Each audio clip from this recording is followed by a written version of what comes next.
Preston, you'll be on soon as we're live.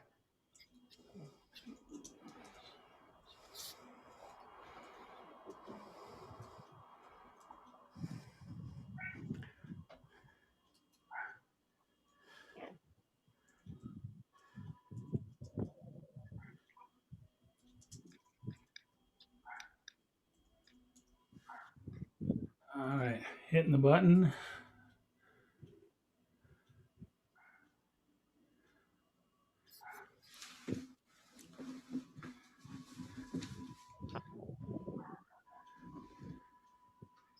And we should be live. Hi, everybody. Thank you for coming here and being with us. And I love you guys. And yes, it's very different. I'm an inhabitant of a very different background. So I'm actually outside of my mom's truck in the bed of her truck. So I'm gonna be introducing you guys to my culture here in a bit, in my part of my homeland. But today we are celebrating International Women's Day. Yeah, I am pretty excited. But so let's celebrate some Native women that have been in my life that have really impacted my life. Starting from the first lady, my mother. Congratulations, my mother. You have done so much in my life, and you have grown to show me how much strength in the life. But the other ones are Sylvia Shakwani up in Cake, Alaska. Love you. You have helped me. Miss you guys. And also the one woman that I've met in person, but also knows how good she is with words, even if it's not in her own language, but English words, being able to draw them together to understand how her culture, her background is, and that's Joy Hartrow. Thank you for so much, ladies, for bringing us and being able to continue part of our culture and continue to understand who we are and strengthen us in everybody. So today, like I said, I'm on in Peru, New Mexico, where it's the home of the Dene, or if you're white, Navajo people. So us Dene people have been here for many, many years. And so behind me, right there should be Mount Taylor. That's our southern mountain. Yeah, it's very sacred to me. I've been able to wake up to it every morning. Very special to my heart. And being able to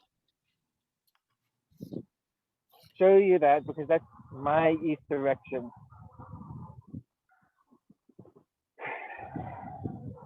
So we're gonna start with I'm coming here to you, giving you the four directional prayer too. Great Spirit of light, come to me out of the east with the power of the sunrise. Let there be in my words, let there be light on the path I walk. Let me remember always that you give gifts of new days, and never let me burden the sorrow by not starting over again. Great Spirit of creation, send me the warmth and soothing winds from the south. Comfort me and caress me when I am tired and cold. Unfold me like a gentle breeze that unfolds the leaves on the trees. As you give all the earth your warmth, moving wind, give to me, so that I may grow close to you in warmth. Great Spirit of light, great life giving spirit. I face the west, direction of sundown. Let me remember every day that the moment will come when my sun will go down. Never let me forget that I must fade with you. Give me a beautiful color. Give me a great flower so that when it comes my time to meet you, I can come with glory. Great Spirit of love, I come with the power of the north. Make me courageous when the cold wind falls upon me. Give me strength and endurance for everything that is harsh, everything that hurts, everything that makes me squint. Let me move through life, ready to take what comes from this north. Man did not create the web of life, but he is a strand in it. Whenever man does his web, he does to himself.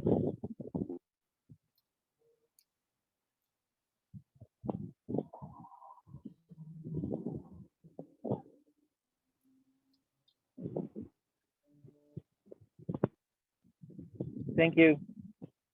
I'll give it off to the Grover. No, it's going to Heather now. Right. Give it off to Heather. Thank you. Since it is International Women's Day, I just reminded myself of a lot of hurt and pain, but also acknowledging and understanding that there's a deeper truth behind things.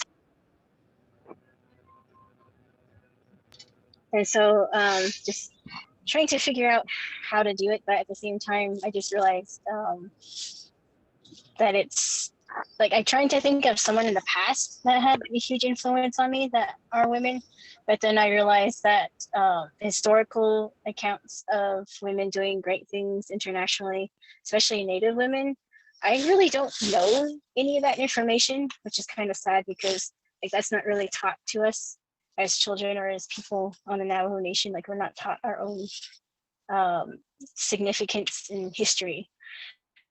And so, but you do have the co-talkers, but that's something that I think a lot of people already know about.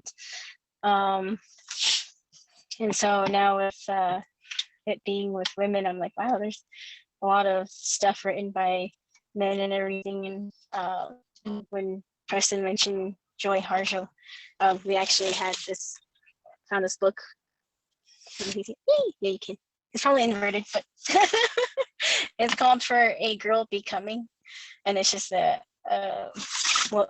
coming of age story for her. I believe it's Laguna, and I started thinking about my own life in the present. Like, do I know women who have left a huge impact on me? And the answer is yes. I have met a number of women in the Native American Studies program at UNM when I was there.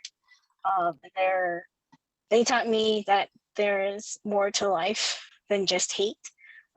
They didn't actively say that they were followers of Jesus, but the way that they conducted themselves and were humble and were doing the teachings of their culture, I really felt a connection to the Creator.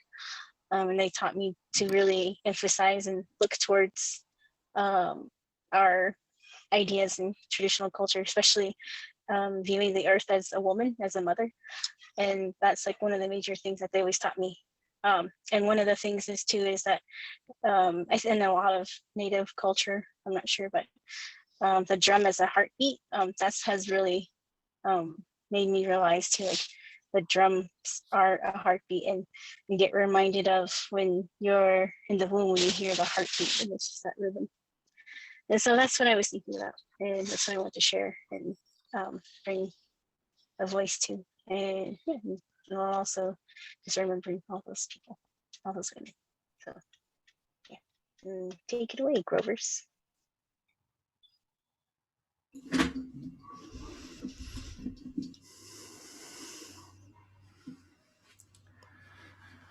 All right, so we got a couple songs here. Let me get this screen share going. So we're gonna do Savior Chief first, which is a song we adapted from a Jonathan Miracle song, because I don't speak Mohawk, so we made some English words to go with it.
All right, and now for Heather Witherow.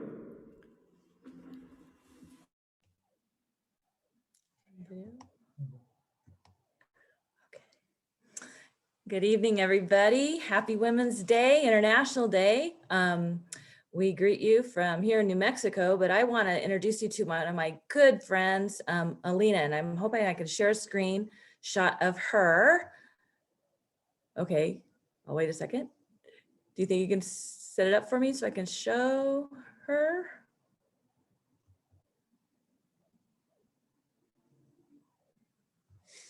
Should be good. Okay, all right, yay. Okay, everybody, take a look at that beautiful woman.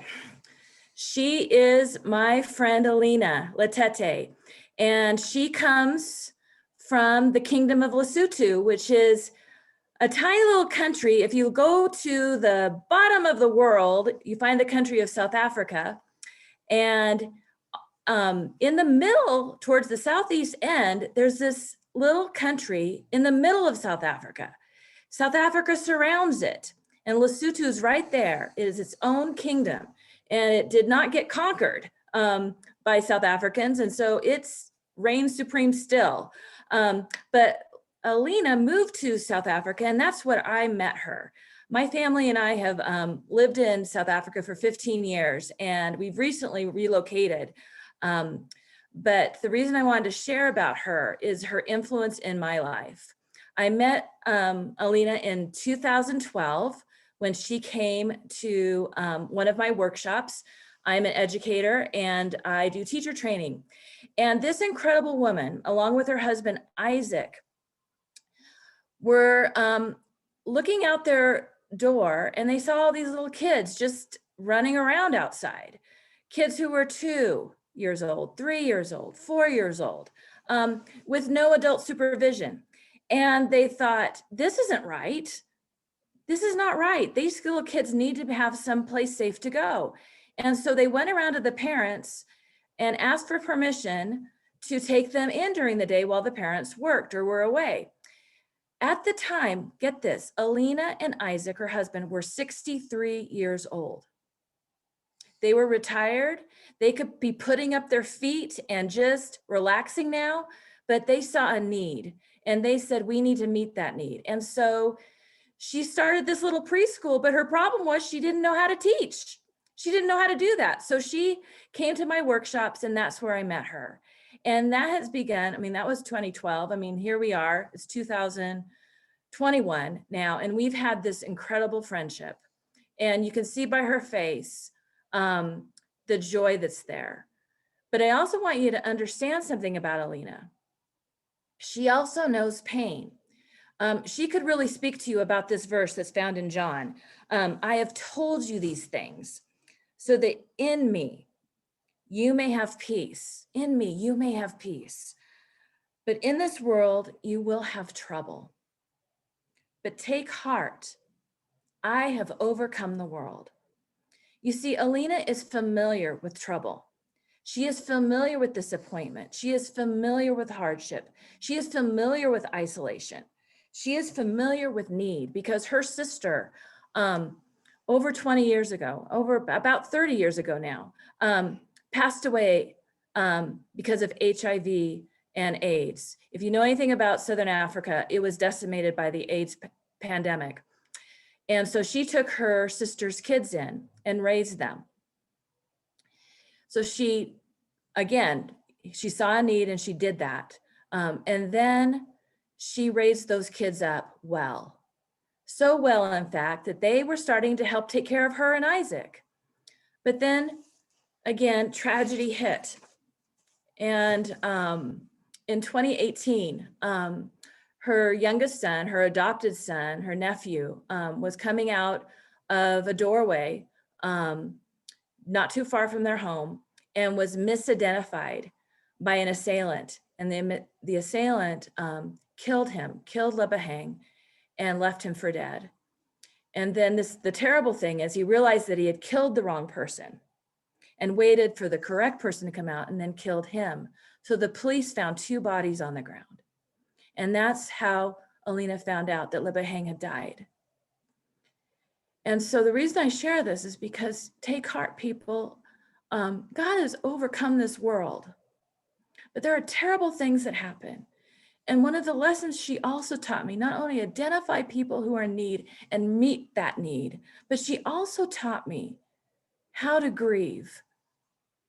She taught me how to grieve.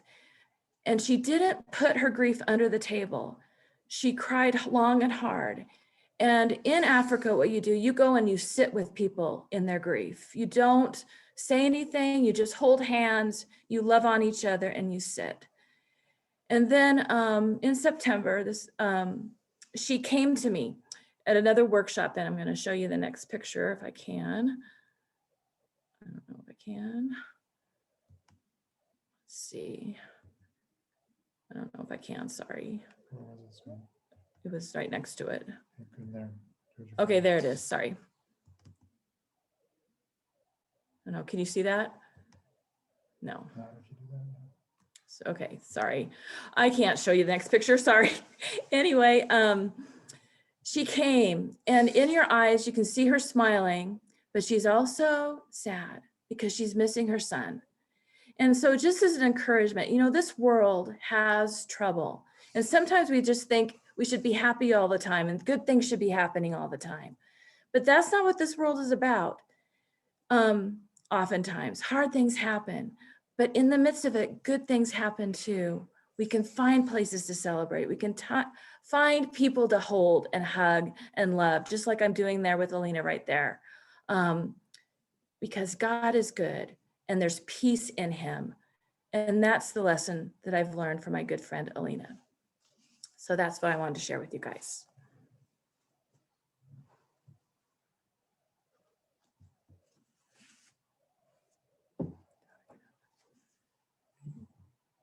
You have to close.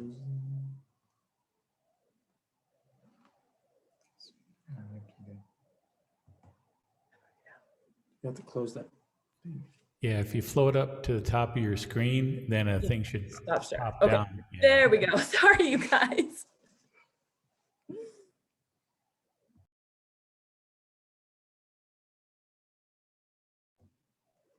So tonight we're going to be again reading Creator's words from the First Nations version. We're going to be in Matthew chapter 6, verses 19 to 34. The way to see possessions. Take care not to store up possessions on earth that can be spoiled by worms, eaten by moths, or stolen by thieves. Instead, give away your possessions to the ones in need. Then you will be storing up great possessions in the world above, where nothing can be lost or stolen. For where you store your valued possessions is where your heart will be. Good eye or bad eye. Among the tribes of wrestles with Creator Israel, a greedy person is said to have a bad eye and unable to see the good road. A generous person was said to have a good eye, full of light and able to clearly see the good road. So he said to them, light shines into the body through the eye. If your eye is clear, your whole being is full of light. But if your eye is bad, then your whole being is full of darkness. If the only light you have is darkness, then darkness is very great.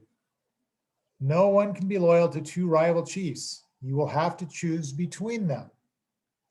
You will either hate one chief and love the other, or honor one and resent the other. You cannot be loyal to the great provider and to possessions at the same time. Worry is the wrong path. This is why I'm telling you not to be troubled about getting enough to eat or drink or what to wear. Is eating, drinking, and clothing yourself all there is?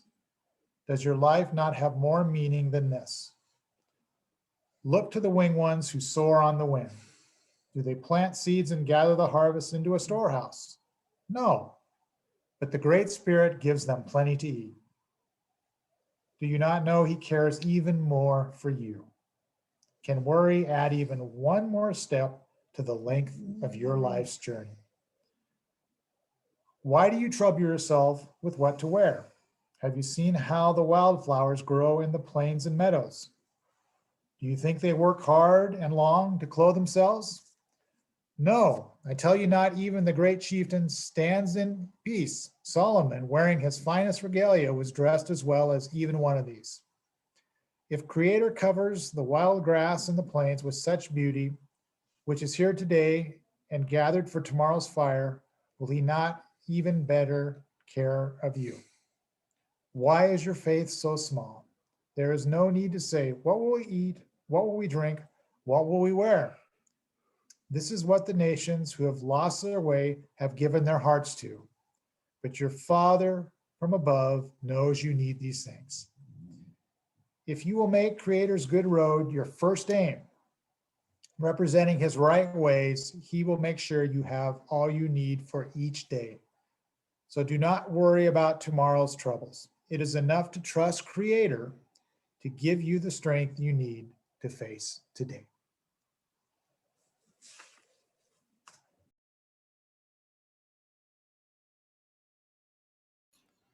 Good words.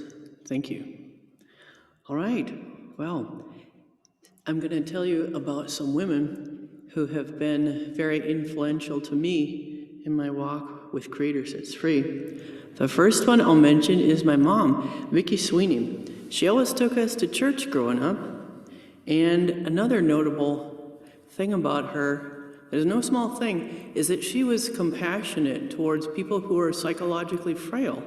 And, you know, sometimes people are afraid of those kind of people or make fun of them, but she was compassionate towards them. That's a very good thing. My mom also spoke out against injustice. These are Christ-like ways she influenced me. I'm thankful. Another one is a ministry where we sojourned 25 years in Chicago, Jesus People USA. This is a ministry where women's voices were greatly respected, and they were really equal with males. And I realized, just hearing other horror stories of ministries where, you know, you've got the scenario of men and women sitting around the table at a meeting, and the woman presents an idea and everyone kind of smiles and nods, and then a man presents the exact same thing and everyone's like, oh, amazing. So yeah, there wasn't any of that at Jesus People. It was like all the voices were equally respected. So that was a very good thing. Another female who is a great influence to me is Leah Mccoo, who often comes to Good Medicine Way. She speaks in story, and sometimes this takes patience to hear the whole story. But I think this is how Jesus spoke too. He always taught in parable, and I think this prepared me for Good Medicine Way, because speaking in story is a very native way of communicating things as well. She's had definitely her fair hard knocks in life. She is Black, and nevertheless, she persisted. She really is a great intellect and has modeled to me in that intellectual capacity, looking at the imagination, reason, memory, and intuition, perspective, and there's another one that starts with W. Can't remember what the W one was. But yeah, she's a great thinker. You know, I'll call her up, you know, sometimes if I really need her perspective on something. So, will, there we go, the will. So those are my great influences to be more Christ-like. And now, Casey, do you have any announcements?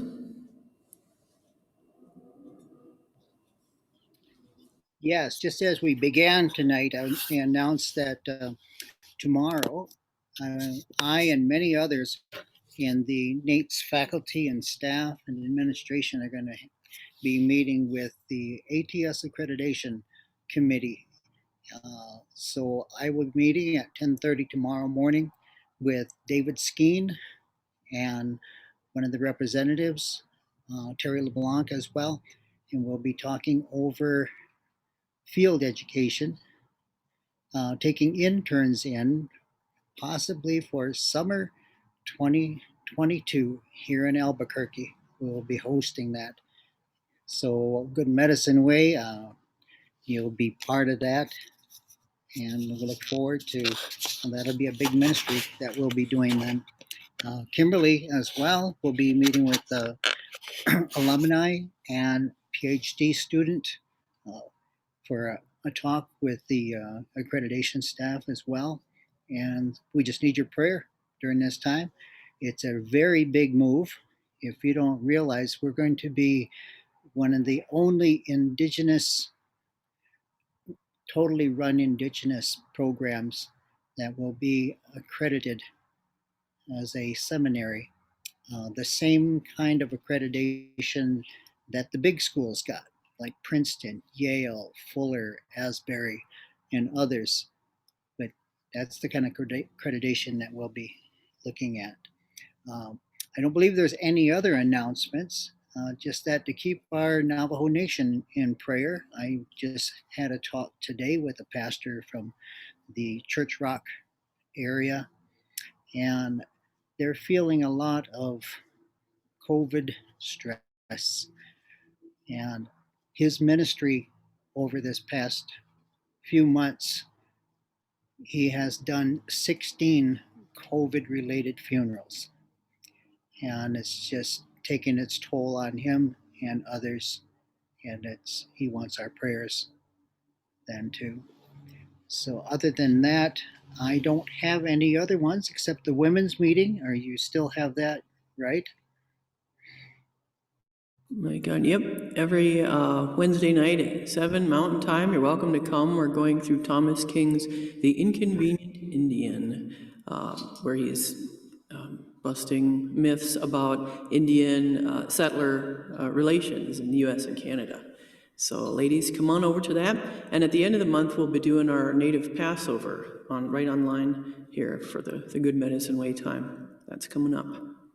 Yes, and we'll give instructions on that because we like to have everyone in your individual spot there to have some elements in front of you so that you can partake in Passover via our live time that we have here on Facebook. So, other than that, I wanted to show you something. John Witherow and myself have been working at the church on curb appeal, beautification of the outside and the inside. And 2 weeks ago, we went to the church and we pulled out from every nook and cranny old stuff, many of it very good, many of it antiques. And we're going to have in the future here, near future, if we do get a green uh, in our state, that will host a yard sale, an indoor yard sale, I guess you could say. And we'll be raising money to do beautification on our building. But I wanted to share with you a little project that I did to show you a little bit of what is directing. So the picture you're seeing is doors to the front of the church, very weathered and old and very unpleasing. And the next picture I'll show you is what it looks like with a fresh coat of stain. It was so uh, it was so amazing that some of the homeless people in the area that frequent that, uh, they sleep on our steps sometimes and they eat and walk that area. That they came to me and they said, "That really, really looks nice." Thank you. And that's from the homeless population in our area there. So, John Witherow and myself appreciate your prayers, and as we get ready to closer and closer to a time when we may meet again. So, turn it back over to you guys. And we're going with another song. All right. So let me get everything set up here. So what we're going to do is we're going to do Ride the Wind by Jonathan Miracle, but we're changing the words to make it applicable for International Women's Day. So you can see there the first verse is about Jael from the book of Judges. And then the second verse will be about Esther.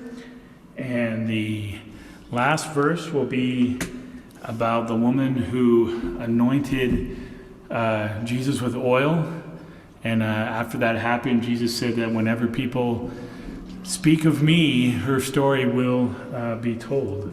All right, so I think we're all ready. Here we go.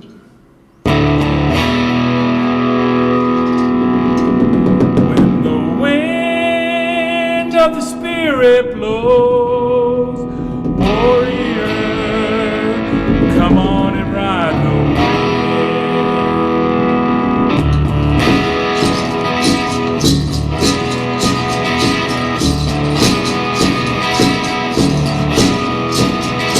When the wind of the Spirit blows, warrior, come on and ride the wind.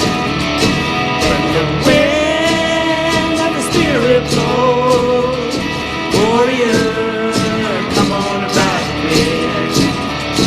Way oh higher, way oh higher, way oh higher, way oh high. Way oh higher, way oh higher, way oh higher, way oh high. 'Cause when you're in the Spirit, you put God in control. Battle, you don't fear it. The anointing makes you bold. When Jael faced the enemy with a 10-peg in her hand, the Spirit of God rose up in here and Sisera fell in his hand. When the wind of the Spirit blows, warrior, come on and ride the wind. When the wind of the Spirit blows, warrior, come on and ride the wind. Way oh higher, way oh higher, way oh higher, way oh high. Way oh higher, way oh higher, way oh higher, way oh high. Esther favored by the king, but her people would be destroyed. So she chose to stand and fight to protect God's oath. For such a time as this, God placed her near the throne. She rose up, a mighty warrior, Haman was laid low. When the wind of the Spirit blows, warrior, come on and ride the wind. When the wind of the Spirit blows, warrior, come on and ride the wind. Way oh higher, way oh higher, way oh higher, way oh high. Way oh higher, way oh higher, way oh higher, way oh high. She anoints us with the oil to show her grateful love. But all the men standing around said this should not be done. Jesus said the Holy Spirit guided this woman's hand. The story of her adoration will forever stand. When the wind of the Spirit blows, warrior, come on, ride the wind. When the wind of the Spirit blows, warrior, come on, ride the wind. Way oh higher, way oh higher, way oh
for Kimberly Madison Horn Jackson.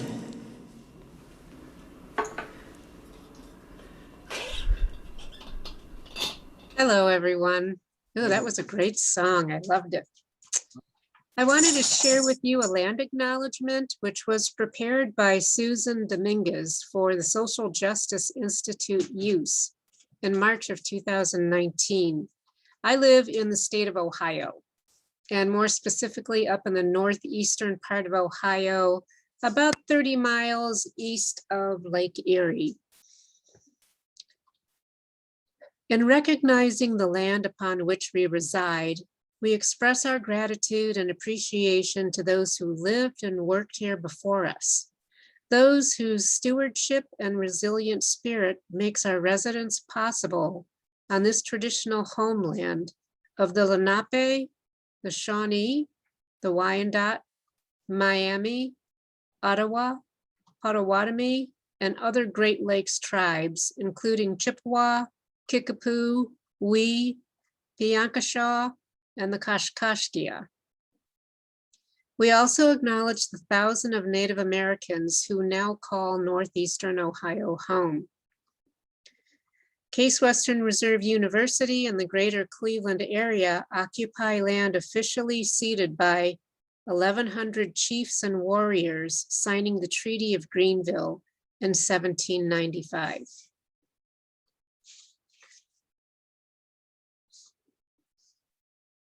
And so when I was thinking about influential women, of course, I have two mothers. They both came to mind with the gifts that they shared with me throughout their lives. But as a creative writer who has loved poetry ever since the age of 9, it was so wonderful to me to discover that there were Indigenous poets. And one of my favorite is Joy Harjo, whom we heard about before, but a little bit more information, and I'll put the link of her website into the chat function after I'm finished speaking. But Joy Harjo is an internationally renowned performer and writer of the Muskogee Creek Nation.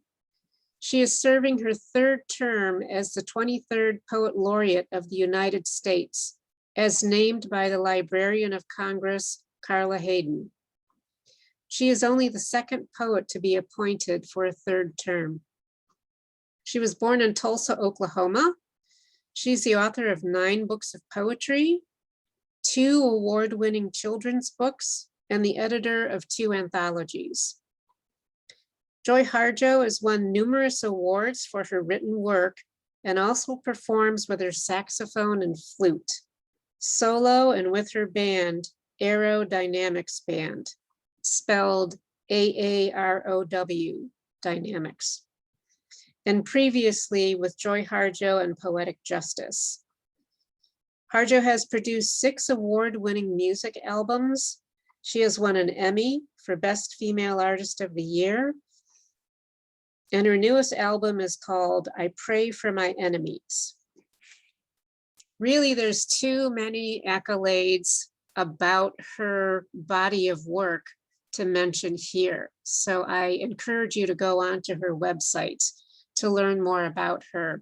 And you can access any of her poetry readings or any of her music that's on YouTube. Today I'm going to be reading 1, maybe 2 poems from her newest book. It's called An American Sunrise. And since we're honoring women, when I read this poem, that's the first word that came to my mind, was honoring. This poem is called Washing My Mother's Body. I never got to wash my mother's body when she died. I returned to take care of her in memory. That's how I make peace with things are left undone. I go back and open the door. I step in to make my ritual, to do what should have been done, what needs to be fixed so that my spirit can move on, so that the children and grandchildren are not caught in a knot of regret that they do not understand. I find the white enamel pan she used for bread and biscuits. It is the same pan she used to bathe us when we were babies.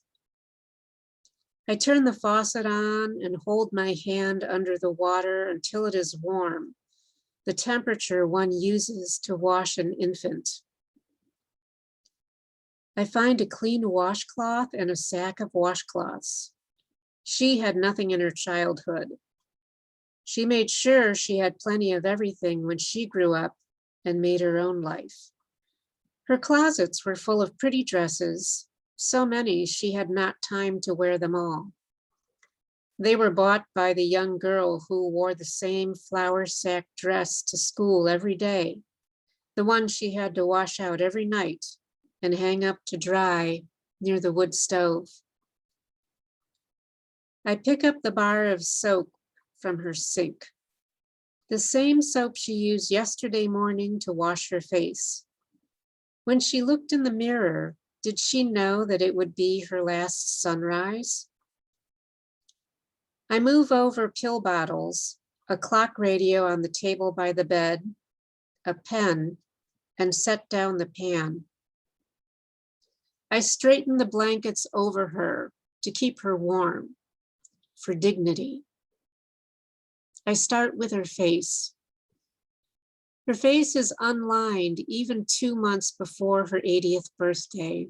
She was known for her beauty, and when her younger passed for the Cherokee, then that she was through her mother and her mother's mother, all the way back to time's beginning. My mother had the iron pot given to her by her Cherokee mother, whose mother gave it to her, given to her by the US government on the Trail of Tears. She grew flowers in it.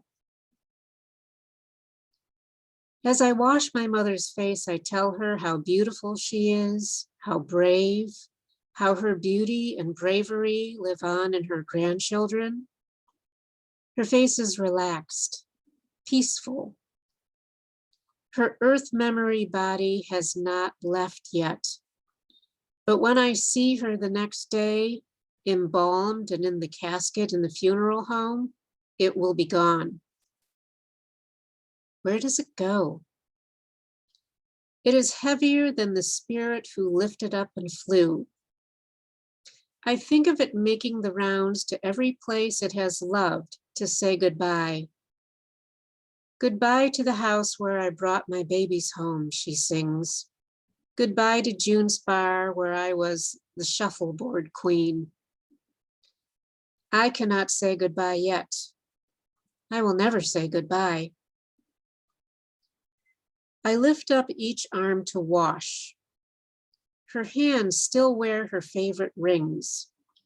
She loved her body and decorated it with shiny jewelry, with creams and makeups. I am tender over that burn scar on her arm from when she cooked at the place with the cruel boss who insisted she reach her hand into the fryolator to clean it. She had protested it was still hot and suffered a deep burn. That scar always reminded me of her coming in from working long hours in restaurants, her uniform drenched with sweat, determination, and exhaustion. Once she came home and I was burning up with a fever. She pulled out the same pan I am dipping the washcloth in now, only she's added rubbing alcohol to bring the fever down. She washes tenderly, tells me about her friend Chunky left her husband again, and how she knows her old boss, a Jewish woman who treated her kindly, has cancer. She doesn't know how she knows. She just knows. She doesn't tell me that. I find it in a journal she has left me, a day book in which she has written notes for me to find when she is gone. I wash her neck and lift the blankets to move down her heart. I thank her body for carrying us through the tough story, through the violence of my father and her second husband. Her mother's mother died when she was born, and her adoptive mother, another Cherokee woman, had no love in her heart for a tiny girl whose light hair betrayed her Indianness, unlike the baby's older, darker sister who would stay within their circle. Because her mother was not there for her, my grandmother did not know how to mother my mother. The story is all there in her body as I wash her to prepare her to be let down into earth and return all the stories to the earth. My body memories rise up as I wash. I recall carrying my 2 children, rocking them and feeding them from my body, how I knew myself as beloved earth in that body. I uncover my mother's legs. I remember the varicose veins that swelled like rivers when my mother would get off the long shift of standing and cooking. They carried more than a woman should carry. A woman should be honored like a queen. Traditionally, we treated our women with that kind of respect, my Creek husband tells me. Ha, I laugh and ask him, then why aren't you cooking my dinner? I wash her feet, caress them.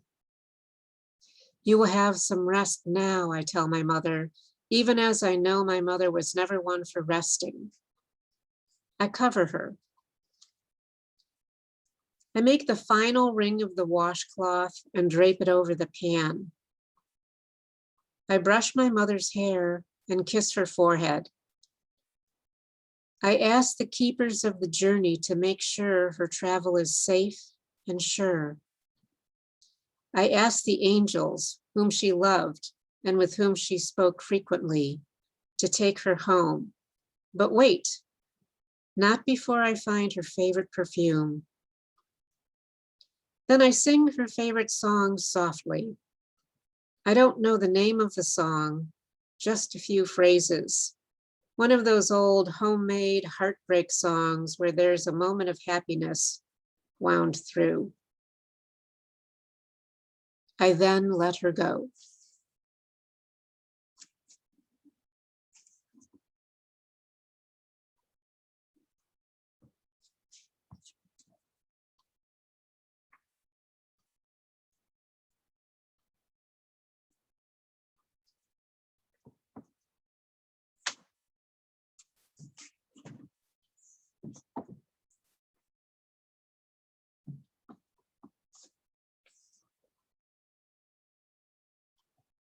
And then one more if we have time. Do we have time for one more?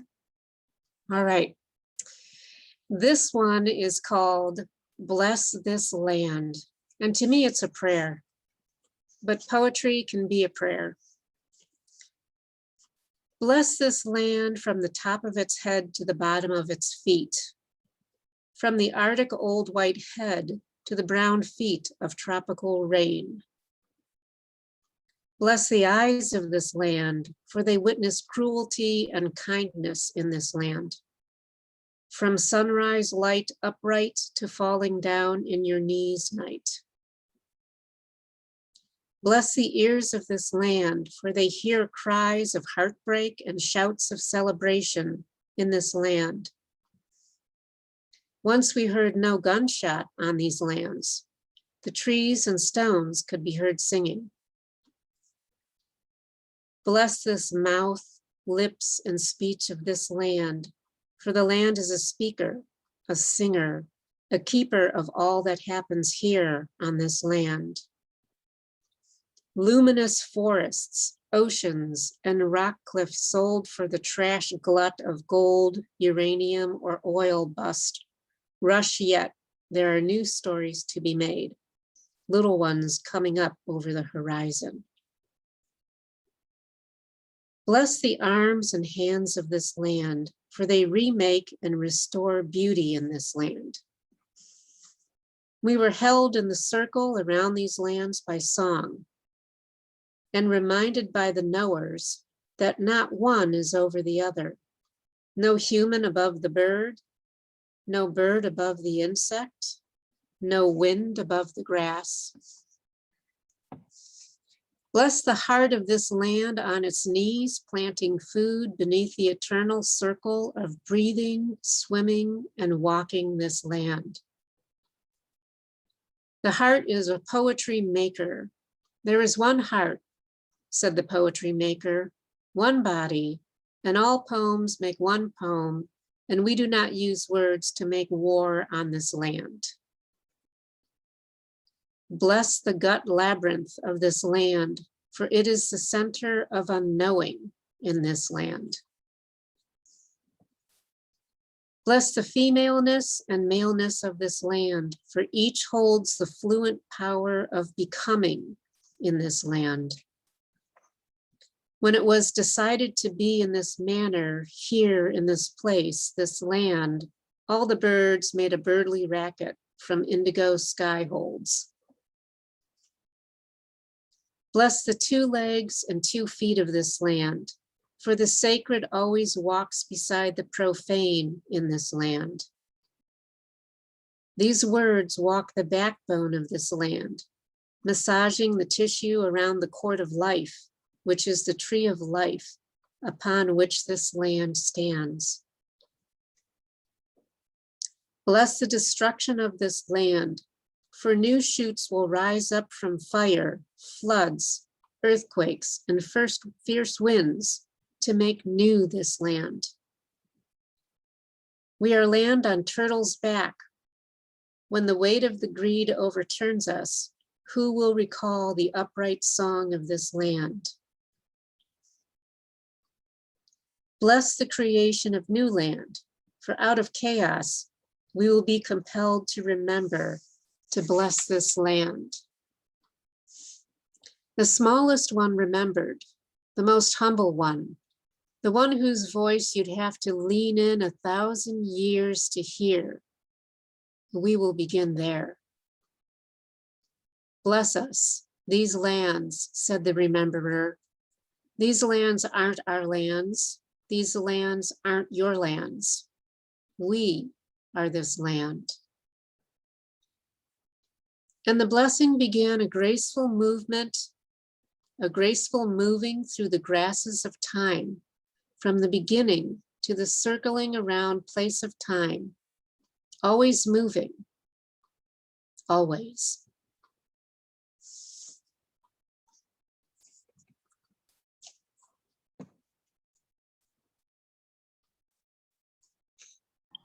Thank you, Kimberly.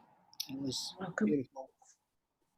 We'd like to give our audience, those of you that may have not spoken yet, if you would like to say something in honor of women right now, you have the screen, I should say, instead of the floor. So go ahead and share, and then after we have a few of those, then I will close in prayer.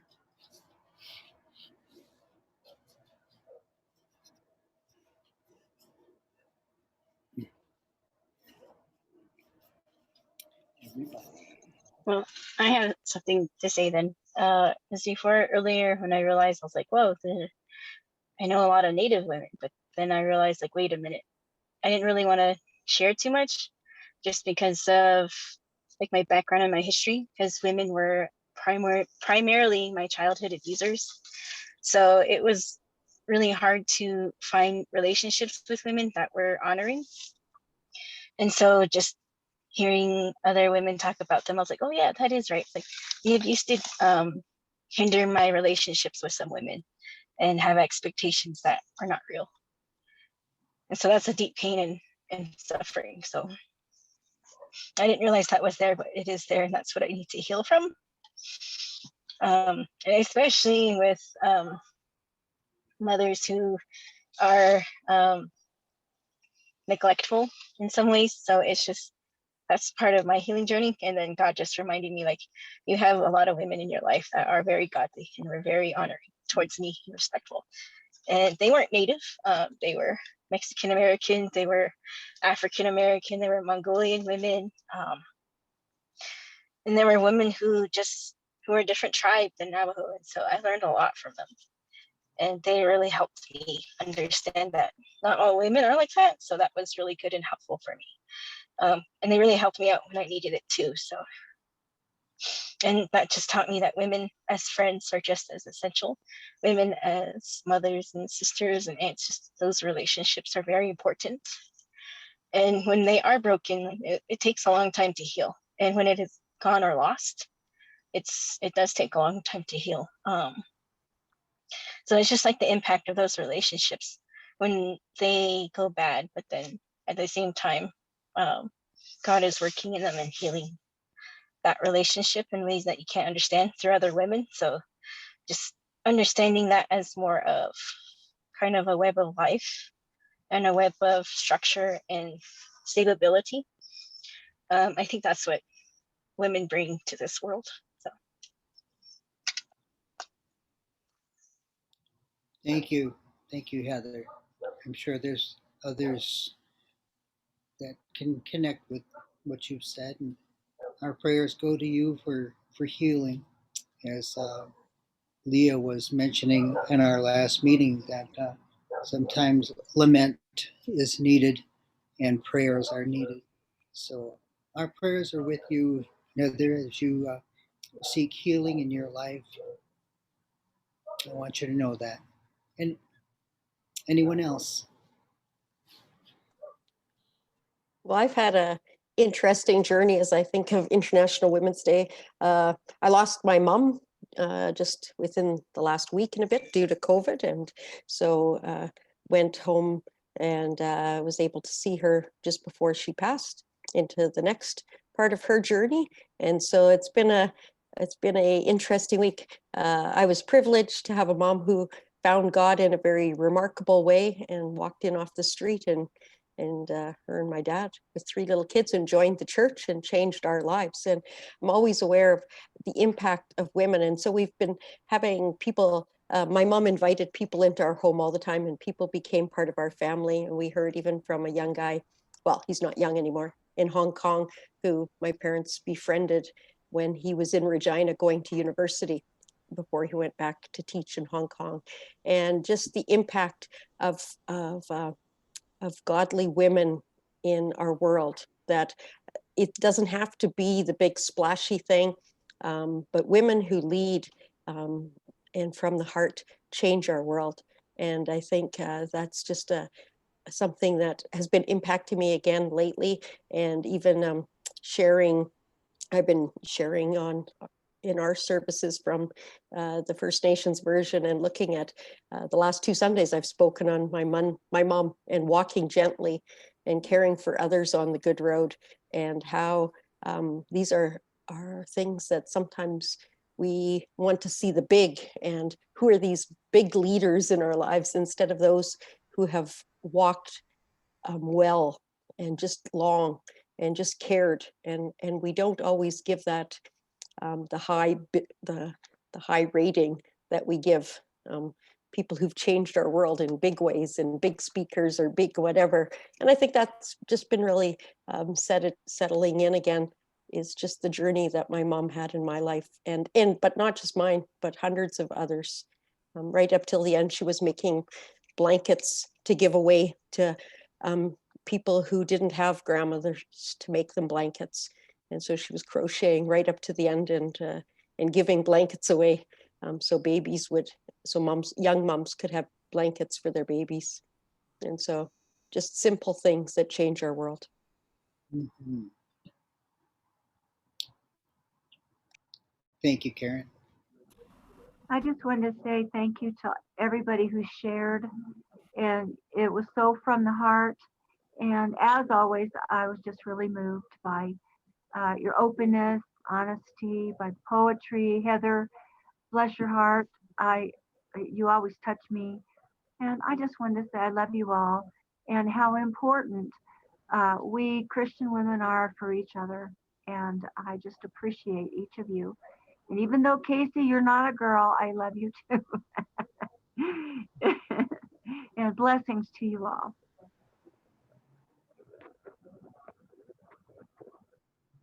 All right, on Facebook, Sue Martell posted that Zitkala Sa, Dakota, Writer, musician, and activist, was mentioned by Richard Twiss in rescuing the gospel from the cowboys. She has admired her ever since.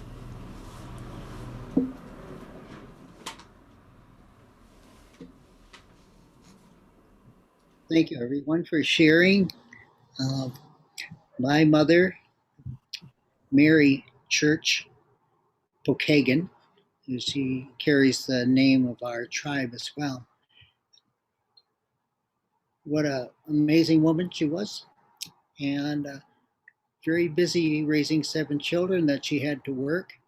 But the Lord brought into our lives another lady, Helen, who we adopted from my mom's sister, who had more children than she could care for. So we got another older sister, and she raised me while my mother had to work at different jobs to keep us going. So God provided someone to care for me when my physical mother could not. So I still stay in touch with her quite a bit, and she's been a very big supporter, prayerfully of Good Medicine Way to this day, and just love her. There's a poem, or not a poem, little prayer I'd like to end with. It's something I feel that my mom would have said to me. It says, "May the sun bring you energy by day. May the moon softly restore you by night. May the rain wash away your worries. May the breeze blow new strength into your being. And may you walk gently through the world and know its beauty all the days of your life." So with that, I want to thank you all for joining us tonight, and we just give the Lord praise for giving us such voices to share, emotions to share, love and encouragement to share with each other. So as we close tonight, I just want to say I love you all, and I want you to have a really good week. Pray for us tomorrow as we have meetings most of the day to firm up and hopefully pass this evaluation we're going to go through. So take care, and everyone say goodbye and amen. Right. Good night. Love you all.